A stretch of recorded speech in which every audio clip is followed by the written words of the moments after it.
What's up everyone, this is Astrazerg from YGG Gaming, and today I'm going to show you guys how to properly think and make decisions based on what the other player is doing. Because I mean, a lot of people are like, well, what do I do? Like, this person has this army composition or is doing this, like, what does that mean? So basically this is going to just describe to you how to figure out what you're supposed to do to counter or to fix what you're doing based on what that person is doing. So, in the bottom right hand corner we have Lee Player, a red Terran, and in the top right or left hand corner we have Astrazerg, the blue Zerg. So, obviously there's not much that goes on in the beginning, so we're just going to speed through it a little bit, but since this is mainly for teaching purposes, not really about what's going on. So, when you see Rax gas, if you send out like a scout or something, when you see Rax gas, you see that they only have, when you see how much they mine out of it, so they starts with 2,000, then you see, oh, they're going to go for a Reaper. If they don't have much mined out of it, they're probably going for Marine first, so you can see here there's a Reaper. That's pretty much basic stuff, and then really there's not a whole lot you can depict from what you see in the very early game, like the first 4 minutes or so, or 3 minutes or so, because that's really just your opening time. But this Reaper, I mean, usually Terran players open with Reaper. It's not 100% like hard. It's not really that hard to combat. Usually they're gonna send it up here, so you gotta be ready for that. Boom, there it is. We'll slow it down a bit now. And my music is loud, but we're gonna do that. No, I don't care. Alright, you guys have to deal with the loud music, or we'll turn it down. So, the Reaper is getting chased off, but when you see, obviously there's a reactor coming first, so when they go reactor first, that means they're going double Marine, and when they get a third, if you get a third command center, if you see a Terran player with a third command center, then you know, okay, they're going to be going for the economy, real hardcore. So what you want to do, you want to get your base up. As a Zerg player, if you see they're getting stim, that means they're probably going to play with Zerglings. Usually, if you're not going to play with Zerglings, there's no point getting Zergling speed, which just makes a lot of sense. And so you also want to look for the Roach Warren, and when you don't, because if you don't see a Roach Warren, then they're probably going Ling Bane, and that's a really important thing to scout because you need to know what kind of composition you're going to go for as a Terran. This Zerg player is going to make it into the base, sees everything, and this right here, this is the spot where you need to decide, like, what do I do? You see there's a third base here, you see there's a factory being made, not finished yet, and a reactor with at least 4 Marines. So you just have to know, like, okay, what am I doing? He's got Devil Gas, so it's obvious he's going for somewhat gas army. So you just want to make sure you're watching for that. So at this instance, this is where you start figuring out, okay, I need to make these units, I need to make those units, blah, blah, blah, blah, blah. So the Zerglings are going to get out, they're going to die, it's okay. They're going to do a little bit of damage. They kill a mule, not bad. They kill an they don't kill an SCV, but that's okay. And so we got some more Lings being made.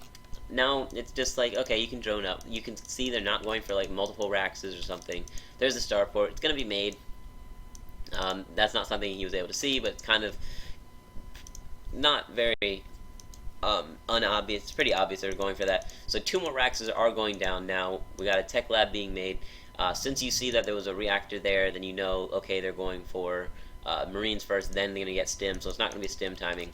Morling's going to go down to scout. Really, you want to scout. Zerg players have the advantage. They can just throw away a few units, scout, no big deal. Meanwhile, Terran really can't really throw away units to scout. But this Overlord's going to be safe. These Zerglings are going to just scoot on by or kill the Marines, which is actually not a bad trade, because they are going to kill 2 Marines, only lose maybe 1 or 2 Zerglings. Meanwhile, roaches are being made in production since there was a factory, so you know you can't really stay on Lings necessarily. If it was just Raxes being made, then it could have been Ling Bane for sure. No SCVs are really going to get taken out, unfortunately. The Zerglings are going to go down, but we have roaches, so it's okay. No scouting was able to be made in the main, but it's just a lot of Raxes. Third base is still made. A lot of people are like, well, why isn't it an orbital? Well, that's just because you can use it for mules. We got a lot more Raxes being made, 3 more Raxes and another starport and a factory, just all kinds of production being thrown down at once. not really the smartest idea. You really want to kind of gradually do it, so it's not just like, because if you're doing it all at once, that means that you weren't properly using your money. So this Overseer is going to catch all of this being made. So 4th base is going down for Zerg. Meanwhile, Terran really hasn't scouted. You can see, Terran hasn't scouted since the Reaper. But meanwhile, Zerg has seen every single building, which gives a lot more of an advantage. So when you see a lot of Raxes like this, you know that they're going bio, like hardcore bio. They're not going mech, and you're okay. So you want to get. So when you see a lot of stuff like this, you want to throw down a Baneling Nest. Obviously, there's not going on right here, but you want to throw down a Baneling Nest because you're not really going to be able to compete with that much bio when you have Medivacs and Stim and all that stuff. You really just can't compete with bio with that. So, and a lot of people forget Combat Shield. Terran needs to get this because this does so much more. It's so much more effective, especially against Bling Bane and stuff like that, and really anything. But meanwhile, we have the 3rd base being flown out to the not the gold, but this base, a little more protected because it's somewhat easier to get to. I don't know, not by ground units necessarily, but that's okay. We have the army going out for Zerg, but if Terran had scouted with scans or something, which hasn't really happened, he would see Roach. I mean, obviously, Terrans are like, oh, well, they're going Roach, blah, blah, blah. But in the new patch, obviously, there's going to be a difference. You're going to have to be a little more aware and alert of what's going on. Meanwhile, unfortunately for Terran, their army is going right over to the 3rd, which Zerg can see, which this just comes down to scouting, and I'll go on to that later. But the Zerglings are going to flood into the base here. They're going to take out a whole bunch of SCVs. They're going to take down the rocks, too. And this army is just chilling over here. All these SCVs are going to go down. Meanwhile, Zerg can just pour through here. And it just really comes down to scouting. These Vikings are just going around. That's really the only scouting method. And all therefore is just to kill any, whatchamacallem, what are they called? Overlords, those things. And so we got Zerg pouring up through here. Again, not necessarily, this isn't really about the game, and more so that just about scouting and stuff. But when you just, as a Zerg player, if you see this much stuff, you know that they're going bio, heavy bio, and you want to get some Banelings and stuff. Or you can do a timing attack. Either one can work, as long as you have the 1-1 upgrade, especially since, I mean, it's 1-1 versus 1-1, so it's not too bad. Not really a hold off here. I mean, this army is going to eventually go down. It's not really effective. This army is just going up here. But it really comes down to scouting. If you can't scout your army, or your enemy's army, you're not going to be in a good position, since the since the other player is going to have the whatchamacallit, what is it?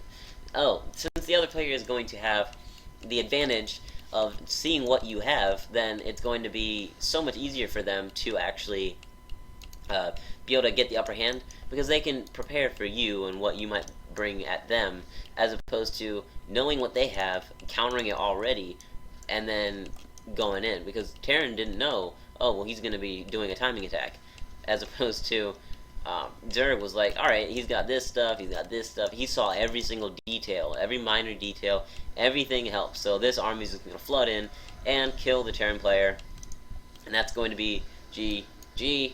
But so this is just a lesson on like what to do when you see certain things, making sure that you figure out what you're supposed to do based on what the other player has. It goes for all players, Zerg, Terran, Protoss. You just have to scout. Scouting is the biggest thing in this game, possibly the biggest thing in the game, because if you don't know what the other person is doing, you don't know how to counter it. If you don't know how to counter what they're doing, you're probably going to lose. So it just comes down to scouting, especially in ZVZs. ZVZs, you need to know exactly what the other player is doing, otherwise you're going to be caught by surprise. And so that's something that a lot of people need to work on, including myself, and even pros. You just gotta scout all the time. So this is another episode from YGG Gaming. Thank you guys for watching. See you next time.